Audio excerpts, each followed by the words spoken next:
먼저 하나님 말씀을 봉독하겠습니다. 구약 성경 예레미야 35장 1절 2절입니다. 같이 한번 봉독하겠습니다. 유다의 시작. 유다의 요시안 왕의 아들 요야김 때에 여호와로부터 말씀이 예레미야에게 임하여 이르시되 너는 네갑 사람들의 집에 가서 그들에게 말하고 그들을 여호와의 집 어느 한 방으로 데려다가 포도주를 마시게 하라 하시니라. 아멘. 하나님을 섬기는 자손이라는 제목으로 말씀의 은혜를 나누고자 합니다. 하나님께 올리는 귀한 감사의 찬양을 이렇게 듣게 돼서 정말 감사하고, 올해 우리 모든 우리 성도님들 각 가정에 내가 하나님께 받은 축복이 무엇인지, 내가 하나님께 받은 그 은혜가 무엇인지 생각하면서 감사가 매일 매 순간마다 하나님께 연락되기를 소망합니다. 사랑하는 성도 여러분, 세상에 많은 가정이 있습니다. 거기에 내 가정도 포함이 되고요. 근데 우리 모두가 하나님을 섬기고 있는데, 오늘 이 제목처럼 하나님을 섬기는 그 가정, 자손들은 어떠한 가정이 되어야 될까? 오늘 이 예레미야 선지자 시대에 하나님이 예레미야를 부르십니다. 그리고 그에게 임하여 말씀하기를 너는 네갑 사람들의 집에 가라. 네갑 그 족속의 집에 가서 그들에게 이렇게 말하라. 그리고 그 집에 가서 다 사람들이 모이면 포도주를 다 준비해서 그들에게 마시게 하라. 여러분, 이 말씀은 포도주라는 술을 단순히 권하는 것이 아니라 하나님의 말씀을 가르치는, 지키는 그 이스라엘 백성들을 어떻게 신실하게 하나님의 자손으로 살아가야 될지를 또 정말 역설적으로 설명해 주고 있습니다. 여러분, 부모가 이제는 결혼하여 한 가정을 이룰 때에 이젠 자녀들이 태어나죠. 오늘 이렇게 하나님께 봉헌한 것처럼 이 자녀들이 태어날 때, 여러분, 우리가 부모로서 자녀에게 주신 최고의 가장 좋은 유산은 무엇일까? 여러분, 부모로서 내가 물려줄 그 유산을 혹시 미리 준 분도 있을 것이고, 아직 유산을 남기지 못한 분도 있을 터인데, 저도 어떤 유산을 물려줄까? 여러분, 다 여러 가지 있겠지만, 여러분, 은행 잔고가 남아 있는 그 통장을 자녀들에게 물려주는 것이 가장 최고의 유산일까? 아니면 내가 정말 평생을 땀 흘리고 노력하여 얻은 내 집, 내 자산을 내 자녀들에게 물려주는 것이 최고의 유산일까? 그래, 여러분, 오늘 가장 중요한 유산은 부모님의 신실한 무릎으로 세워진 신앙의 기도라고 생각이 돼요. 여러분, 부모의 기도는 자녀 인생에 흐르는 거룩한 물줄기가 되어서 10년이 돼도 100년이 돼도 마르지 않는 복의 근원이 될 것이기 때문에 그렇습니다. 여러분, 오늘 이런 말씀이 있어요. 부모가 하나님 앞에 바로 서면 그 자손은 그 그림자만 밟아도 천국에 이른다. 여러분, 이 말씀에 혹시 공감하세요? 여러분, 부모가 하나님 앞에 똑바로 서면 그 자녀들은, 그 부모의 거울이 되어서 그 뒤에서 부모를 바라보는 자녀들은 그냥 부모가 가는 길 그냥 따라가기만 해도 전철을 밟아도 천국까지 이르게 된다. 오늘 본문에 보면 이 요나답, 다른 말로 여호나답이라고 하는데, 이 요나답은 네갑의 아들입니다. 그 당시 북이스라엘 에우 왕과 함께 바알 숭배했던 숭배를 아주 신당을 척결하고 열정적으로 하나님의 그 신앙을 세웠던 그 사람 중입니다. 여러분, 이 네갑 족속은 민수기서 10장 29절에 보면 모세의 장인 호밥이라고 나오는데, 이 호밥이 이드로예요. 근데 이 이드로가 속했던 미디안 족속이 바로 네갑 족속이었습니다. 그들은 광야에서 가나안 땅으로 함께 들어갔는데 본래는 유목민이었어요. 농사를 짓는 게 아니라 들판에서 양이나 가축을 기르는 유목민이었어요. 그래서 이 예레미야 35장 11절에 의하면 이 바벨론의 느부갓네살 왕이 이 이스라엘에 침입했을 때 그들은 간신히 피신하여 예루살렘 성에까지 거하게 됐는데 약 250년 동안 그 조상 요나답이 준 명령을 한치도 어김없이 신실하게 여호와를 최우선으로 모시고 신실하게 신앙했던 족속이 네갑 족속입니다. 그들은 정말 이스라엘 백성들이 여호와의 하나님을 신앙을 벗어고 정말 이방의 사람들과 타협하고 그랬을 때, 그러나 이 네갑 족속은 그 이스라엘 족속과 전혀 다르게 신실하게 그 오랜 세월 동안 그 믿음을 유지하고 세상의 타락한 시대 속에서도 자신뿐만 아니라 자녀들에게도 철저한 신앙을 전수하면서 연계했던 족속이 바로 네갑 족속입니다. 오늘 이들은 과연 어떤 신앙을 했을까? 오늘 이 가정의 달을 맞아 다시 한번 우리 가정의 부모로서 자녀로서 어떤 믿음을 우리가 지키고 이 세상의 세월과 더불어 같이 휩쓸려 가는 것이 아니라 정말 살아있는 물고기는 물을 거슬려 올라갑니다. 이 세상의 흐름 속에 그냥 물결 따라서 그냥 흘러가고 타협하고 그냥 세상에 사는 사람들처럼 그냥 속해서 내 마음대로 내 소욕대로 먹고 마시고 생활하는 것이 아니라 우리는 하늘을 가야 되는 하나님 백성이기에 제대로 하나님을 알고 그분을 우리가 가정의 가장 중심에 모시고 어떻게 살아야 될지. 여러분, 이 첫 번째로 이 네갑 족속들은 바로 절제로 구별된 믿음의 가문을 이루었습니다. 오늘 이 예레미야 35장 5절 6절에 이렇게 말씀합니다. 내가 네갑 사람들의 후손들 앞에 포도주가 가득한 종자와 술잔을 놓고 마시라 권하매. 오늘 이 예레미야가 하나님 말씀을 대신하여 네갑 족속에게, 그 요나답의 후손인 이 네갑 족속에 찾아가서 정말 이 술잔을 준비해서 포도주를 따라주려고 권하라고 했어요. 그때 그들이 뭐라고 말하냐면, 우리는 포도주를 마시지 아니하겠노라, 우리는 술을 마시지 아니하겠노라, 우리 선조 요나답이 우리에게 명령하여 이르기를 너희와 너희 자손은 영원히 포도주를 마시지 말며. 이 여러분, 요나답은 그 자손들에게 대대로 포도주를 금하게 했습니다. 단순히 술을 마시지 말라 그런 의미를 뛰어넘어서 세상의 쾌락과 방탕에 물들지 말라는, 단 한마디로 말하면 거룩한 구별된 사람으로 살아가라는 명령이었죠. 여러분, 이 요나답이 자손들에게 술을 금지한 것은 단순히 술을 마시면 몸이 약해지고 건강에 손해니까 술을 마시지 말라는 그런 권한 것이 아닙니다. 즉 다시 말하면 술은 우리 머리와 이 정신, 우리의 몸을 다 해치기 때문에 마음을 지켜서 하나님과의 올바른 관계를 유지하며 하나님을 의지하고 살라는 군면이겠죠. 여러분, 교회 증언 4권 174쪽에 이런 말씀이 있습니다. 요나답은 자기 자손들이 술을 마시는 간습에 빠지게 될 때 초래될 결과를 두려워했다. 그는 술이 지성을 흐리게 하고 감각을 마비시키며 제유혹의 문을 열어준다는 사실을 알았다.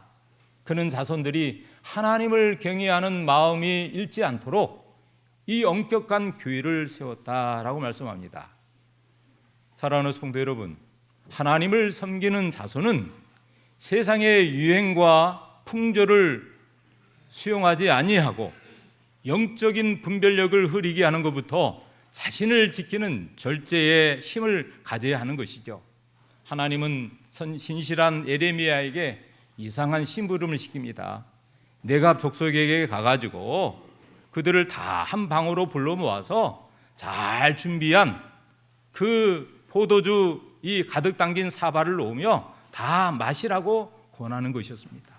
오늘날 저에게 만약에 목회자인데 오늘 우리 성도들을 아주 거룩한 장소로 한번 초청해서 그곳에 세상의 희귀한 양주를 포함해서 세상의 귀한 술, 비싸고 화려한 술을 다 준비해서 여러분 마시라고 권했다면 어떻게 하겠습니까? 내가 한 가정의 가장으로서 온 형제들이 부모님의 생신인데 다 불러 모아가지고 내가 오늘 누구에게 선물 받은 건데 오늘 이 우리 가족들을 한 잔씩 마시면서 어머님의 생일을 축하합시다 라고 말한다면 어떻게 하겠어요? 그런 일들은 있어서도 안 되지만 여러분 만약에 그렇다면 어떻게 할까요? 가족들이 이상하죠?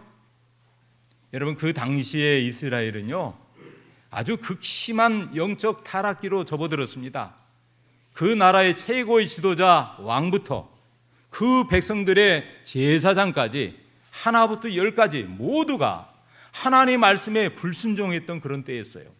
게다가 하나님의 선지자인 예레미야가 직접 권했지만 그들은 한결같이 예레미야를 통하여 하나님의 기별을 전하면서 불구하고 아니 이번이면 한 번이면 되겠지 하는 그런 생각을 하게 된 것이죠.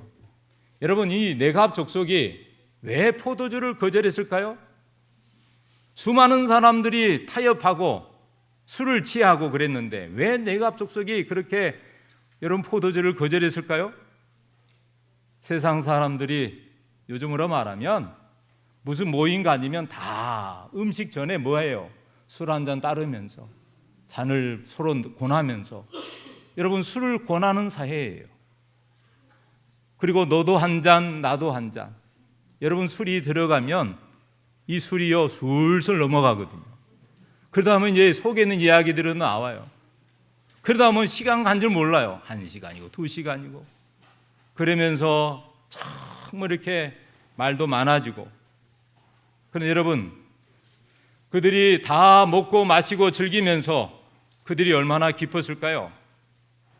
그러나 이 요나답의 자손 네갑 족속들은 우리는 절대로 술을 마시지 않겠다라고 거룩한 거절을 합니다. 여러분 이 나쁜 것이 내게 주어졌을 때 그거를 단호하게 거절할 수 있는 믿음이 필요해요. 술을 포함해서 부절제한 음식이 우리 앞에 놓였을 때에 여러분 그것을 단호하게 거절할 수 있는 용기. 여러분 담배를 피지 못한 걸 보고 우리는 뭐라고 하냐면 흡연 금지를 뭐라 그래요? 로우 스모킹 그래요. 근데 여러분 담배는 노 스모킹. 근데 술은 뭐라고 한지 아세요? 노 드링킹 해야 되는데 뭐라 그래요? 술 한 잔 정도는 괜찮아. 약주야. 여러분 술은 다 사람들이 마음이 정말 완만하더라고요. 근데 여러분 보이지 않는 곳에서도 누가 권하더라도 누가 안 보이니까 그게 아니라 누가 보이지 않는다 할지라도 내 마음속에 이거는 하면 안 돼. 내가 하나님 믿는 사람으로 이것은 하면 안 돼. 라는 단호한 결단, 마음의 의지가 있어야 합니다. 여러분 그것이 바로 세상 사람들하고 다른 우리들의 모습이에요. 여러분 구별이라는 것은 똑같은 상황이지만 구별된 것입니다. 제가 오늘 이 앞에 있는 꽃꽂이를 보니까 여러분 정말 좀 다르죠? 여러분 이게 무슨 꽃인지 아시죠?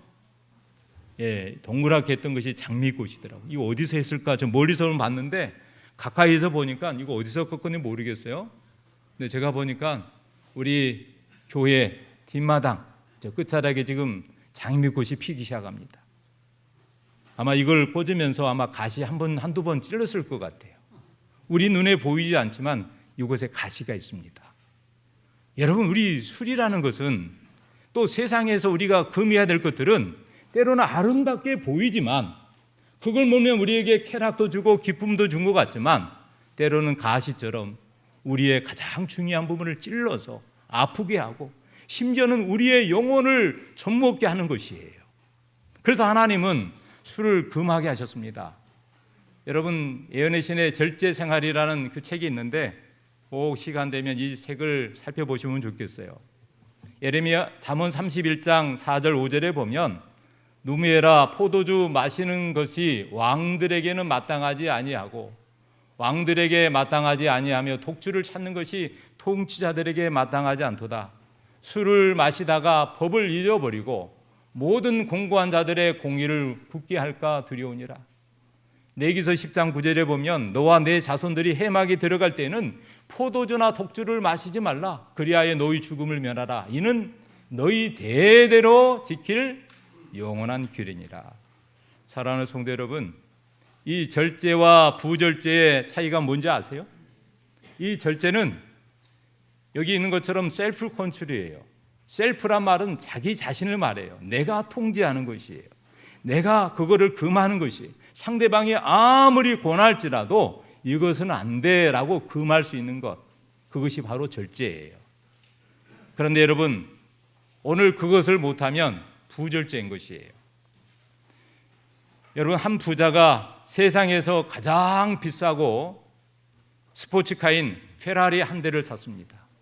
여러분, 페라리라는 아주 멋진 스포츠카 한 대를 샀는데, 그런데 그 차에는 치명적인 비밀 하나가 있었어요.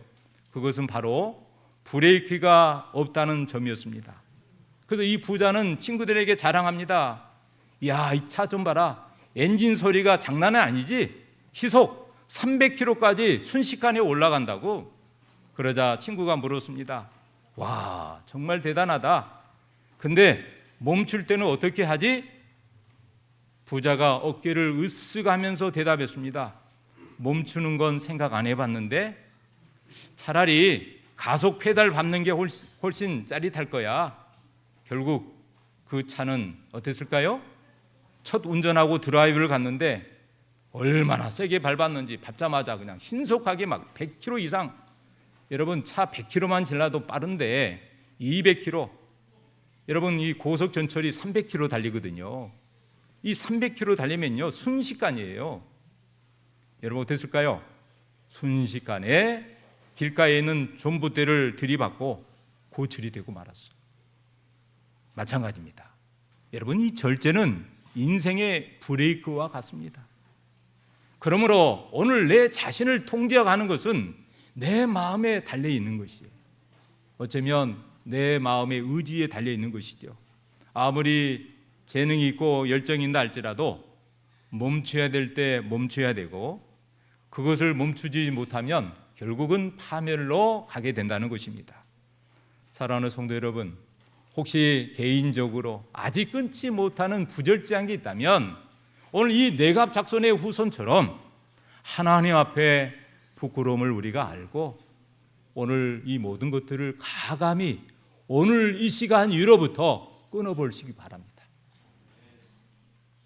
여러분, 우리 재림 성도는 하늘 가는 백성이에요. 세상에 하나님 믿는 어떤 다른 사람보다 달라요. 하나님께서는 선제를 통해서 이 교회에 건강 기회를 주셨어요. 여러분, 목회자뿐만 아니라 이곳에 나온 모든 성도들이 하나님이 주신 이 거룩한 몸을 하나님의 거룩한 성전으로 여기고 먹고 마시고 행하는 모든 것들이 부절제한 것을 끊어버려야 돼요. 내 힘으로 안 될 때 가감에 하나님의 말씀에 의지하여 하나님의 도우심을 의지해서 끊어버려야 합니다. 그래야만이 내 마음속에 성령이 임재하고 하나님을 모시게 돼요. 여러분, 오늘 우리의 몸과 우리의 가정의 성소에 하나님을 모시는 신실한 내갑 작속의 후손으로 살아갈 수 있게 되기를 바랍니다. 여러분, 두 번째로요, 이 요나답 족속들은 하나님께서 명하였습니다. 예레미야 35장 7절에 같이 읽어볼까요? 시작. 너희가 포도원도 소유하지 말고 너희는 평생 동안 장막에 살라. 그리하면 너희가 머무른 사는 땅에서 너희 생명이 길리라 했으므로. 여러분, 이 요나답은 자기 자손들에게 집도 짓지 말고 파종도 하지 말고 포도원도 소유하지 말라. 야, 참 희한합니다. 여러분, 어떻게 살라는 거예요? 집도 짓지 말고 파종도 하지 말고 씨도 뿌리지 말고 그 다음에 포도원도 소유하지 말라.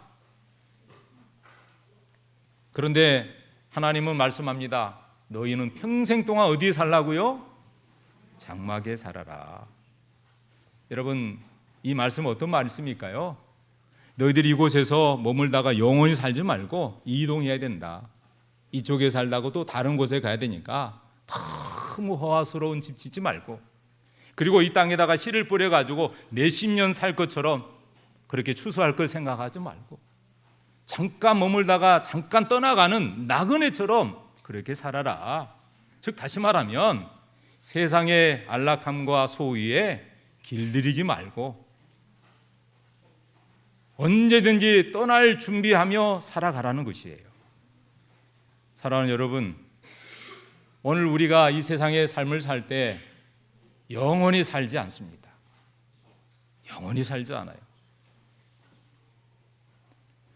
여기 부조와 선지자 422쪽 이하에 보면 네갑 사람들은 절제와 구별된 삶은 하나님께서 당신의 백성들에게 기대하시는 바를 보여주는 표본이다. 그들은 세상에 살고 있었으나 세상에 속하지 아니하였다.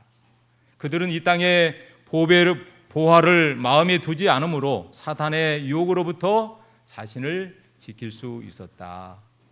사랑하는 성도 여러분, 오늘 이 네갑 족속뿐만 아니라 우리도 이 땅에서 나그네의 삶이 아닌가요?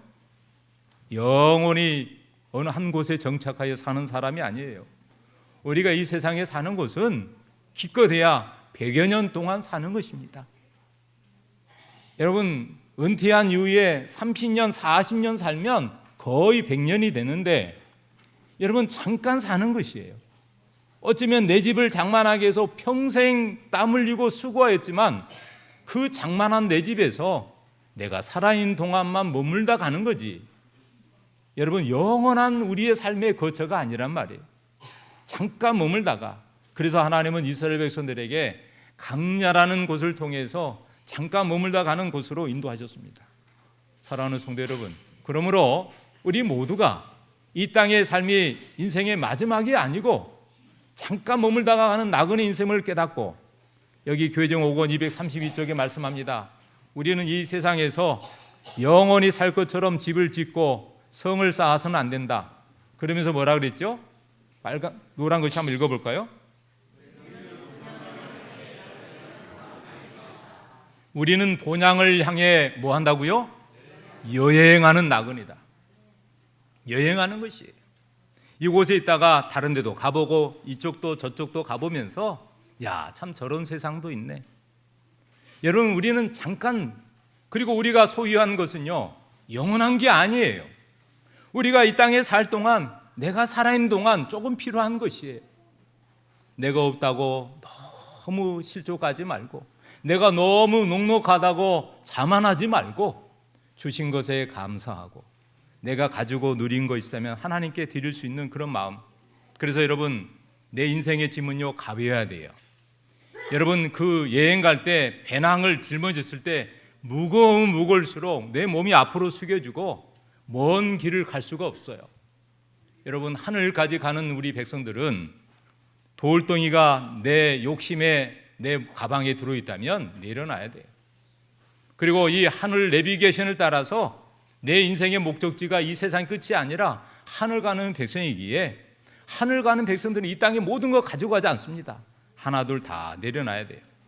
그리고 오늘 주어진 시간 속에서 장막에 거처하여 하나님께 감사해야 돼요. 어느 한 호텔 방에 사는 한 여행자가 있었는데, 한 여행자가, 한 유명한 성자가 그 작은 방에 책 몇 권과 침대 하나만 두고 살고 있었습니다. 그런데 한 방문객이 물었어요. 선생님 방에는 가구가 어디 있습니까? 그때 성자가 이렇게 물었어요. 되물었어요. 당신의 가구는 지금 어디 있습니까? 그때 방문객이 이렇게 당황하며 말했습니다. 저는 그저 이곳저곳을 지나가는 나그네입니다. 그러자 성자가 미소를 지으면서 이렇게 말했대요. 저도 마찬가지입니다. 저 또한 세상을 지나가는 여행객뿐입니다. 여러분, 이 잠깐 머물다가 가는 것이에요. 잠깐 머물다가. 그러므로 사랑하는 성도 여러분, 잠깐 머물다가 가는 우리 인생을 깨닫고 우리 자신들을 하나님께 내려놔야 되지 않을까요? 마지막으로 네갑 족속은 조상의 명령을 지키라는 말씀에 순종했습니다. 장막에 거하면서 우리 손주 요나답이 우리에게 명령한 대로 다 지켜 행했다. 그러면서 말씀합니다. 네갑 족속의 요나답에게서 내 앞에 설 사람이 영원히 끊어지지 아니하리라. 하나님 말씀에 순종한 이 네갑 족속에게 하나님 앞에 설 수 있도록 그 자손 대대로 영원히 설 것이다. 여러분, 한 세대가 아니라 250년 동안 이 네갑 족속은 다른 이스라엘 백성처럼 이방 민족과 타협하지 않고 섞이지 아니하고 진실되게 산 것입니다. 그러므로 우리도 여호와의 말씀에 순종하는 그런 삶을 살아야 되지 않을까요? 여러분, 여기 이런 말씀이 있습니다. 선지자 왕 423쪽에 네갑 사람들의 사례는 우리 자녀들에게 순종의 가치를 가르쳐 주는데 귀중한 교훈이다. 오늘날 부모들도 자녀들이 세상의 유혹에 빠지지 않도록 신앙적 원칙을 확고히 세워줘야 된다. 우리가 부모로서 우리가 어떠한 신앙의 원칙을 세우고 살아야 될지 말씀해 주고 있습니다. 사랑하는 성도 여러분, 이 결과로요, 예레미야 35장 15절 17절 이하에 보면 하나님이 이렇게 말씀하셨어요. 내가 내 종 선지자를 너희에게 보내고 끊임없이 보내며 이르기를 이제는 너희가 각기 악한 글에서 돌이켜 행위를 고치고 다른 신을 따라 그를 섬기지 말라. 그리하면 너희 조상들에게 준 땅에서 영원히 살기다라고 말씀하셨는데 그 백성들이 뭐 했다고요? 순종하지 아니했다. 그래서 마침내 그들에게 재앙을 내렸다라고 결론을 내리고 있습니다. 사랑하는 성도 여러분, 오늘 저는 말씀을 줄이면서 세 가지 부탁을 하고 싶어요. 첫째는 세상에 속했지만 세상 사람들하고 전혀 다르다는 것. 그래서 우리는 구별된 삶을 살아야 돼요. 여러분, 모든 것을 구별해야 됩니다. 내 것과 하나님 것을 구별할 줄 알아야 돼요. 그리고 두 번째는 언제든지 주님이 부르시면 떠날 준비를 해야 합니다. 어제 오예숙 집사님한테 아침 일찍 전화가 왔어요. 목사님, 제가 돌보던 김종순, 우리 교회 김종수 이름이 C까지 있었는데 그분이 D더라고. D. 이분이 돌아가셨습니다. 근데 그 아들, 그 딸들이 있는데 하나님도 믿지 않는데 목사님, 교회 목사님을 모셔서 예배를 드리고 싶다고 하는데요. 어떻게 하면 될까요? 여러분, 가야 됩니까? 가지 말아야 합니까? 여러분, 그 가족 중에서 예수를 믿는 사람이 있더라도 때로는 교회장으로 안 할 수도 있는데 예수를 믿지 않는 가정인데 어머님이 교회를 다녔다고, 물론 우리 교회 나온 것도 아니에요. 여러분, 그래서 우리 수석 장로님과 우리 몇 사람이 같이 가서 여러분 익한전에 예배를 드렸습니다. 그 아드님과 따님들, 자녀 손들이 이렇게 같이 몰려 앉았는데 얼마나 참 얼굴에서 순수함이 보이고 우리가 같이 예배 드렸던 오래된 신자처럼 보였어요. 그리고 예배를 다 드리고 나왔더니 얼마나 좋아하신지. 사랑하는 여러분, 그렇습니다. 우리가 어디 살든 간에 하나님 믿는 백성으로 그렇게 살아야 됩니다. 그리고 마지막으로 여러분, 우리는 누구 앞에 설 사람들인가요? 하나님 앞에 설 사람들이. 그래서 여러분, 매 순간마다 내 앞에 하나님이 있다라고 생각하고 내가 아버지 성전에 올라올 때 내가 하나님 앞에 간다. 하나님 언제 부르신지 내가 하나님 앞에 설 때에 한 점 부끄러움 없이 설 수 있도록 우리 모두가 몸가짐, 우리의 행위, 언행 모든 면에서 여러분 정말 성도다운 성도, 그것도 재림 성도로서 남은 무리로서의 정체성을 잃지 말고 하나님의 계명과 예수의 믿음을 진실하게 지키다가 하나님 앞에 설 수 있는, 그래서 우리 모두가 다시 한번 신앙의 유산을 돈독히 지키고 그 신앙을 우리 자녀 손들에게 잘 물려주어서 우리 당대뿐만 아니라 우리 후손들도 하나님 앞에 다 구원을 이룰 수 있도록 여러분 그러한 믿음으로 하나님을 섬겨주기를 간곡히 부탁드리며 말씀을 줄이겠습니다.